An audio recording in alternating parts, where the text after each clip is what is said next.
നമ്മുടെ വയനാട്ടിലെ ഓരോ പ്രഭാതങ്ങളും ഓരോ ദിവസം കാണാൻ വളരെ ഭംഗിയാണ്. നോക്ക്, മഞ്ഞൊക്കെ ഇറങ്ങി വന്നിരിക്കുകയാണ്. ആ മഞ്ഞ് തുള്ളികൾ നമ്മുടെ റോസാപ്പൂവിൻ്റെ ഇതളുകളിലും അതുപോലെ തന്നെ അതിൻ്റെ ഇലകളിലൊക്കെ പറ്റിപ്പിടിച്ചിരിക്കുന്നതൊക്കെ വളരെ മനോഹരമുള്ള കാഴ്ചയാണല്ലേ.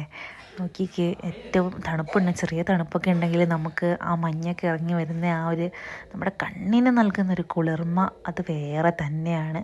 എല്ലാ ഇലകളിലും മഞ്ഞ തുള്ളികൾ മാത്രം. നോക്ക്, നമ്മുടെ വയനാട്ടിൽ കാപ്പിയൊക്കെ പഴുത്തു തുടങ്ങി. കാപ്പി പൂക്കളൊക്കെ ചിലതിലുണ്ട്. രാവിലെ ഓരോരുത്തരോ പ്രവൃത്തികളിലായിരിക്കും. അടിക്കൽ, തുടയ്ക്കൽ, ഇപ്പം സപ്പോട്ടയൊക്കെ കായ്ച്ചു വെക്കുന്നു.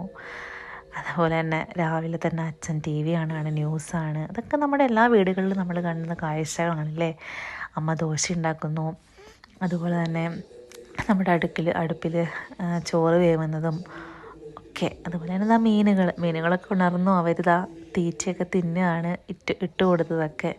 രാവിലെ മുറ്റടിക്കുമ്പോൾ ഫാഷൻ ഫ്രൂട്ട് കിട്ടും, അത് പെറുക്കലൊക്കെ എൻ്റെ പണിയാണ്. എല്ലാ ഫാഷൻ ഫ്രൂട്ട് ആയിക്കോട്ടെ, സപ്പോട്ട, നാരങ്ങ, അങ്ങനെയുള്ള സംഭവങ്ങളൊക്കെ നമ്മുടെ നാട്ടിൽ സുലഭമാണ്, ഉണ്ടായി വരുന്നു. എല്ലാം ഉണ്ടായി ഇഷ്ടംപോലെ നമുക്ക് കിട്ടുന്നുണ്ട്. കോഴിക്കുട്ടികളൊക്കെ എണീറ്റു.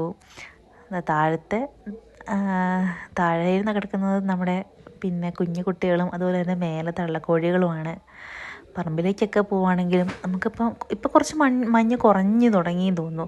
ഒരു 8 മണി ഒക്കെ ആയപ്പോൾ ഉള്ളൊരു കാഴ്ചയാണ് ഇത്രയും മഞ്ഞ്.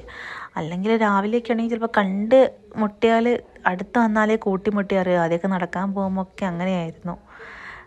അങ്ങനെ കൂട്ടിമുട്ടിയാൽ പോലും അറിയാൻ പറ്റാത്ത